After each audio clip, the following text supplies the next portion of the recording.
You taking about 30 seconds, maybe mark up theirs as well.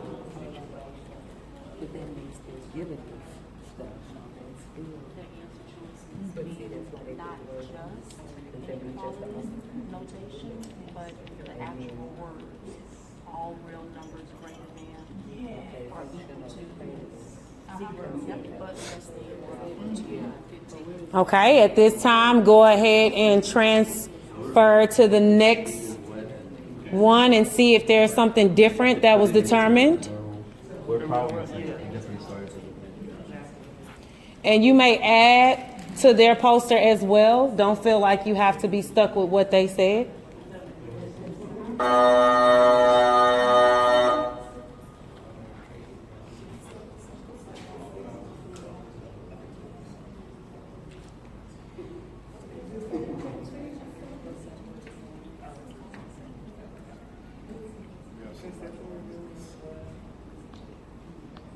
Take about 15 more seconds, then we're going to come back.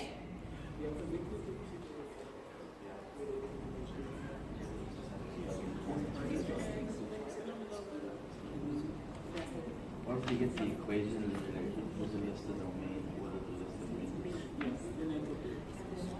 Coming back in 5, coming back in 4, 3, 2, and 1. So based on your own interpretation of the aspect of rigor and seeing what your teammates have done, what would we say is the most forward aspect of rigor? Let's talk with that first.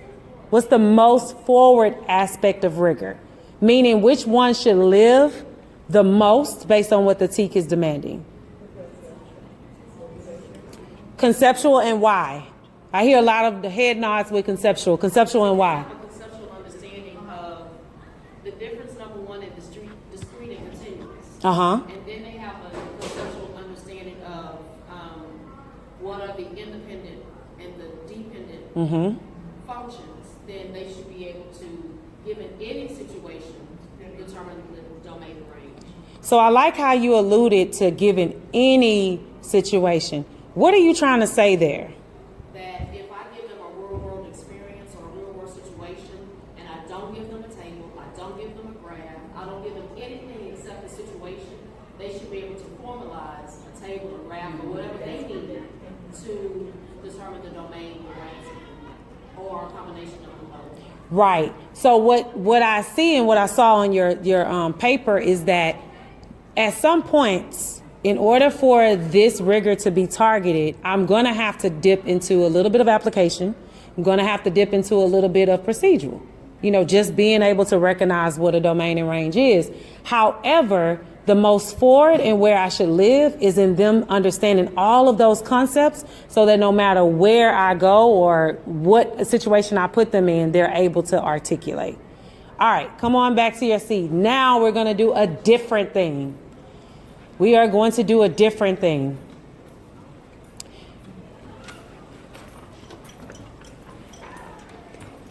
You are going to have 15 minutes, and it might take less, to go through 3 problems. Those 3 problems are going to be individually worked, and they're on your next page. It should be an aspect of rigor task 1, aspect of rigor task 2, and aspect of rigor task 3. You are to complete those problems like a student and do the math. I want you to identify the TEAC aligned to the task and consider what the task is asking, thinking about determine the most forward aspect of rigor that's required by the task. Can somebody tell me what we're going to be doing in the next, might not take 15 minutes, but the next 15 minutes? Go ahead. We're going to be looking at these task cards, task 1, 2, and I believe there's a 3 on the back, and determining, number 1, what's the TEAC, and number 2, to what aspect is the TEAC being addressed. Is it conceptual, procedural, or application? Good. All right. Anybody have any questions before we start? Okay. Go ahead and start. The timer starts now.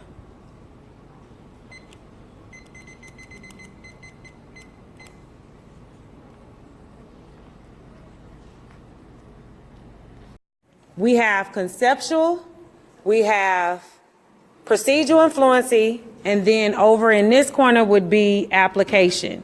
So I have the whole group putting this one in conceptual. Can I get what characteristics of this task align to that aspect of rigor? The question is asking why. Okay. The question is asking why. And they're asking who's right and why. They didn't ask us to solve what's going on. They're just asking who's right. Right. So what would I need to know in order to solve this problem? What concepts do I need to know in depth? You need to know the difference between domain and range. Uh-huh. What else? Open and close. Uh-huh. What else?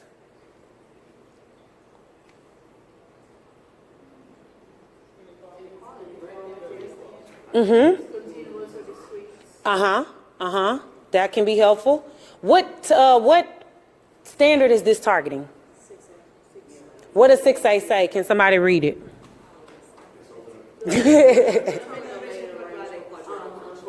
Determine a domain and range of a quadratic function. Okay? Cool. So we're in 6A. Now, if we looked at 6A by itself, we might say that it actually does require us to go conceptual. The task should align with what the TEAC is demanding. So if the TEAC demands that, and there's going to be moments of other things happening, but if the TEAC demands it, we have to look at it, and we have to make sure our tasks are aligned. What about task number 2? Task number 2 is the domain and range. We're here at conceptual. Are we procedural, or are we application? Procedural and fluency, and application, and why? So I have a little split over here. We have some conceptual, and we have some procedural and fluency. It's okay. We're learning. We're all learning. So conceptual. Tell me why you said this one was conceptual. What characteristics of this task aligns to conceptual?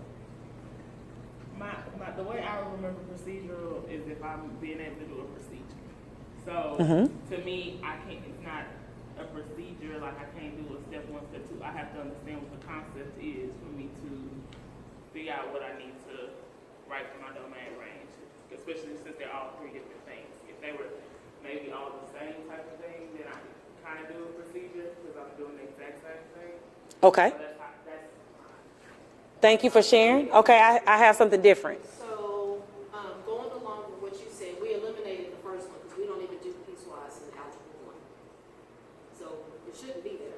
But for the second and the third one, it is a procedure. The procedure that we use when we teach it is to frame it. That's the way we teach it, is to frame. So it's a procedure of framing it. For the second one, what's the highest point, what's the lowest point, what's the outermost 2 points. Come up with those numbers and formulate your inequalities. And for the last one, we just write order pairs, just like we did in middle school. All the first numbers belong in the domain, all the second numbers belong in the range. So it's some steps that can be done with it. Okay, so I'll ask you this question. Are the students being required to explain their thinking? oh, and it's not. Could you tell from this task that students understand domain and range? Thoroughly, like be able to, No, because they didn't have to explain. right. So anytime you have a task that's just asking them to recall facts and not necessarily explain the why and the how, that leans more towards procedural skill and fluency. Now, there is a place sometimes for this. This could be a warm-up. Quickly, tell me your domain and range. Let me just see what you don't know. If you don't know the function notation, the correct notation. I just want to quickly see what you do and what you do not know. And then I'm going to get to the conceptual part of it. All right, our last task. So this one should be procedural and fluency. That one comes forth the most. Now, if you would have asked, why is my domain this? Why is my range this? Why is this not a function? Then you could bring this task to maybe conceptual. What about this last one? Are we at conceptual? You have a question? Go ahead. So when you were saying about the why and the how come, that makes it conceptual? It could, if I did more than just this, or if I said, explain to me a situation where this domain and range would be true. That can make it application. You can move this task in so many different directions, but as it is, it's speaking to procedural influency. Task number 3, we have aspects of rigor. So everybody is on the application side. What's our evidence that proves that? Charles, I haven't heard from you. I'm not Charles, Jesus, Nathan. I haven't heard from you in a while. By a while, I mean 3 minutes ago. What's the aspect of rigor in this task? Why did you choose application? For the simple fact, it's actually a real world situation dealing with students getting pizza. That's something that they would do. The fact of the matter is now we have to determine an amount of money. So therefore, a cost that they would have based off of a number of pieces, and they have to go through a procedure to figure that portion out, but then apply that to this. Anyone have something different than that? Why they chose this as application? Because he named a lot. Thank you. What TEK are we using here? We determined 2. Okay. Yes. Yep. One was 2B, the other one was 12D. 2B and 12D. Okay, read it for us. The 12D is on arithmetic sequence, and because we said that it's a more of function rule, so it could be a sequence arithmetically, or it could be put in the recursive at the same time. 2B is writing equations of line given a point and a slope. I think that's what it is. 2B? By hand, by heart. It's 2B. Yeah, let's pull it out and let's read it. We say 2B. Wait, 2B says write linear equations in 2 variables in various forms, including y equals mx plus b, ax plus by equals c, and then y minus y1 equals m, which is the point slope, given 1 point and the slope, and given 2 points. Is that what we saw here? We have the slope, and we have only the slope. And Yeah. minus it. So it's not gonna be 2b, but we don't, is there any in here that only has the slope and the y? I wouldn't say 12, I would say 12D. 12D because because What's 12D? Let's read it. we're writing the function rule. But, let me write. it's right there. You got it? 12D says the student is expected to write a formula for the nth term for arithmetic and geometric sequencing, given the value of several of their terms. Okay. And then what's another one that this can address based on those last 2 questions under 2? The range, which is 2A. And now we chose this as application because it's requiring the students to apply multiple things, multiple tools to answer one series of questions. Multiple tools. So now, as we think about this, and you can make your way to your seat, thank you all for participating. We have a quick question. Go ahead. On the task number 2, we couldn't agree on what ticks because on the domain and range, functions or no functions, we only focus on linear, quadratic, and exponential, and none of this, other than the discrete one, has anything to do with linear, quadratic, or If you take away, it's gonna be in multiple TEKs. It's not just gonna be in one, so it's definitely gonna be 8.2A, which is dealing with your domain and range, and we can read that on one part. And it's primarily living in 8.2A, primarily. But because you have this mini quadratic here, you probably wanna pull that in. It's mainly living in 8.2A. That's what it's aligned to, at least.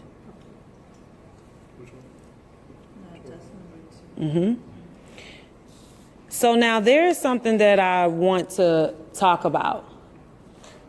And we saw this happening in the task that we did. The 3 aspects of rigor is not always going to be separate in materials and TEKs. Sometimes it's really hard for us to identify one specific aspect of rigor. So sometimes we have to look at the task to see what the task is asking of the students to do. And nor are all three aspects of rigor always together. Some are pretty straightforward. Like, we're going to know we're doing procedure here because we're just trying to build up their skill set of like multiply and divide fluently. We just want them to get better at that. And then the TEACs set high expectations for all three components of rigor, which means we cannot ignore one aspect to tend to the other. So, I hate to interrupt you. No, You I said want that. there will be times when we're doing fluency because we want to build up their fluency. And we're doing drill and kill because that's what we want to do is build up their fluency. But it should be integrated in a way that it is not the only thing that's happening in the instructional period. Okay, so when you say instructional period, what is the time frame for the instructional period? Well, if we come in a 15 minutes segment, we shouldn't just see drill and kill for 15 minutes. There should be like, that's a do now, that's a jump start. That's like a, what we call sprints. Have you heard of sprints? Okay, so like with certain curriculum, they do like sprints. And that's where they give you one page full of a whole bunch of like those domain and range problems. And you tell them, do this side, you have 3 minutes, start. And then you go and you check and you give it to them, give them the answers, and then you say, okay, now flip over. You're going to do the same thing on the opposite side, and we want to see if you got better. And that should be at most an 8-minute exercise. So then in those last, let's say 7 minutes, if we did a 15-minute walkthrough, we should start seeing conceptual and other areas coming in. It shouldn't we shouldn't always be doing drill and kill. That's only to support accuracy and speed. That's only for that. It's not to teach. Thank you. Good. That's a good question. I also put this picture here because there are some TEACs, just like multiply and divide fractions fluently. Multiply and divide rational numbers fluently. That seems like it's only going to stay in procedural. But if you look at the process standards and the knowledge skill statements, these kids should become more fluent in multiplying and dividing rational numbers. Let's just say that's one of them, within the fact that I have to do this with these knowledge and skills and these process standards. So even sometimes when it seems like I'm only going to do this as procedural, it still should eventually move and live and connect to something conceptual. Okay? Any questions before we continue? I know we did a lot of math. We did a lot of discussing. Okay, so tell me about what are you thinking? What are your thoughts right now? And anyone can share, our whole group. Don't be quiet now. I think it's about changing the mindset. The mindset of who or what? Our teachers. I think that the schools who feed into us have done a good job of preparing the students more than they have previous years. And we've got to build upon that to understand that they know more than they used to know. And so we don't have to start where we used to start. Now we can start at the top and scaffold down as needed, as opposed to starting where they are and building up. Okay. Anyone else on your experience thus far before we get into the last few minutes, just giving you think time to grapple with everything? I just agree with what Nakisha said, because we have to change that mindset, because the gap is not this big. It has really gone smaller. But then if we don't change that mindset of going back again to from the bottom instead of here, then let's bring them up here. We have to do it the other way around. Got it. A lot of work, Ms. Bradford, you look real quiet. What are you thinking? Really and truly, I was thinking about what Ms. Hammond was saying about And thank y'all for sharing. with the drill and kill and where that was really stemming from and how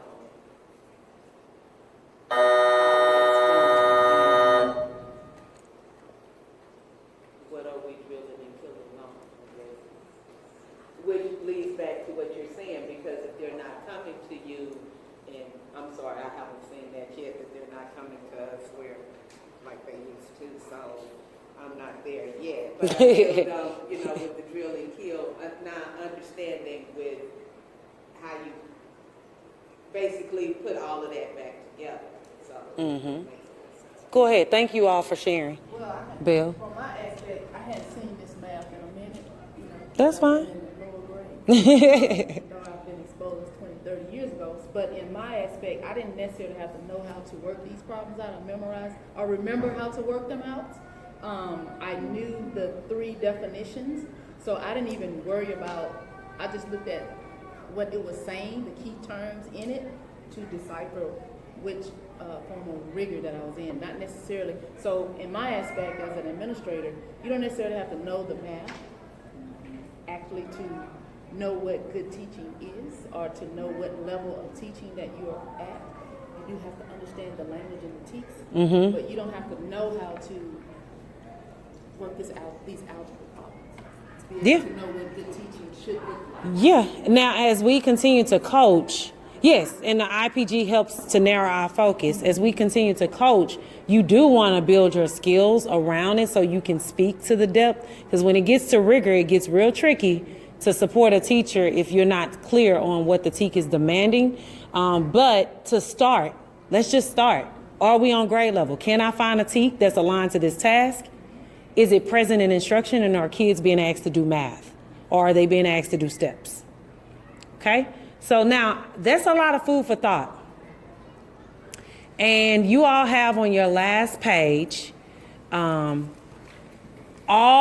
of your vision at Aldine that's on your website. And you also have your green math IPG. I want you to compare the two, the vision of Aldine with the IPG, and just see where you see evidence of connections and how you can further strengthen yourself as a coach, like Ms. Bell said, by just having some kind of common language and understanding of what rigor is and what it isn't, what focus is and what it isn't, and what coherence is and what it isn't. That's your core action 1. So go ahead and look at your vision for your instruction at Aldine and your math IPG and just see where you see connections.